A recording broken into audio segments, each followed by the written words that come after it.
أعوذ بالله من الشيطان الرجيم. آمنت بالله ngiyakholwa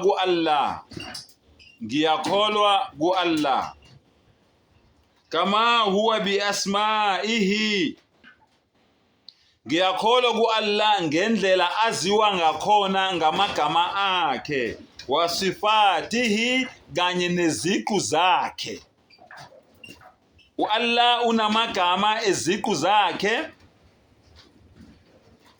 ngoba uyena umenzi wazo zonke izinto. So mina ngiyakholwa ku Allah umdala weinsuku umvelinqangi ngawo wonke amagama akhe abizwa ngawo amagama eziqu zakhe. Ngisho igama lakhe leli lika Allah ngiyakholelwa kulo ukuthi yena uyena umenzi wezinto zonke. Ngaphandle kwakhe ayikho into ekhona.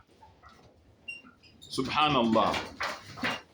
وقبلت جميع أحكامه وأركانه and ngiyavuma ukuthi zonke izinqumo zakhe Allah azithathayo kanye nemiyalo yakhe yonke yokholo ngiyayivuma. Mina ngivumelana nayo, akukho nokukodwa engikuphikayo noma engikukhethayo engiphikisana nakho.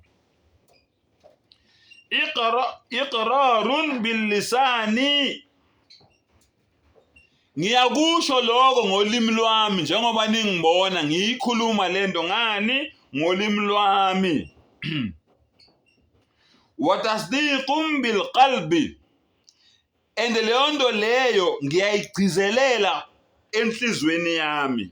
Ngiyayisho leyo nto leyo ngolimi lwami, ngiyayigcizelela kuphi? Enhlizweni yami. Angigcini ngokuyisho olimini kuphela, nasenhlizweni yami kunjalo. IMuslim umuntu okholelwa ekuthenini yonke into uAllah athi akayenze nomprofeti wakhe nezithunywa zakhe uAllah subhanahu wa ta'ala, yonke into umprofeti athe ayenze uzoyenza, even if kuye ayenze sense ayimniki imqondo, kodwa ngoba umdali wakhe othe ayenze uzoyenza.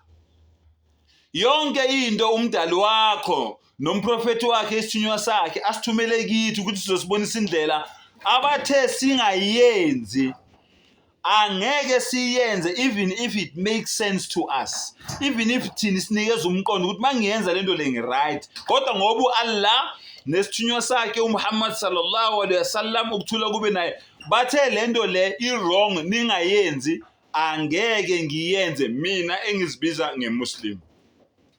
Sengathi uAllah ngasivula ingqondo, asinike amandla, asiholele endleleni eqondile. Wa akhiru dawana anilhamdulillahi rabbil alamin.